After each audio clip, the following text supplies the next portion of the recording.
Breaking news, the MLB trade deadline is officially over. But here on Kai's Corner, I have my full recap of the heaviest hitters that found a new home during this year's trade deadline. This is part one of a two-part series, so make sure to stay tuned for part two tomorrow.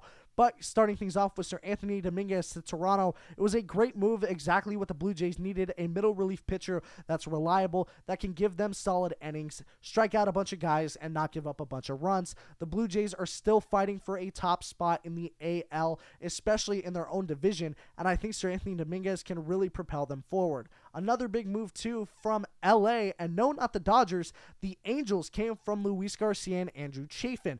They both got those guys for a prospect. It was very surprising, and I think this actually sets the Angels up for success come this offseason. Another major move was that Ke'Bryan Hayes got dealt to an interdivisional rival of the Pirates, the Cincinnati Reds, and the Gold Glover and the very consistent bat that he is might be the reason that the Reds find themselves in a playoff spot come late October.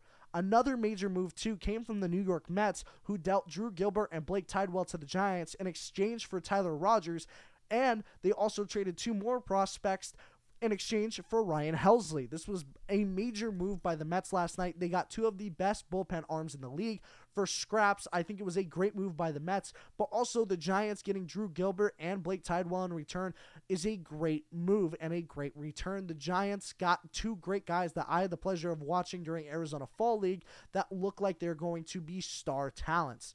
Another major move, and probably the biggest one of last night, was that Eugenio Suarez is making his return to the Seattle Mariners. And in exchange, the Seattle Mariners gave up only prospects. It was a great move and not nearly the haul that I thought Mark Hazen has been hyping about this whole deadline.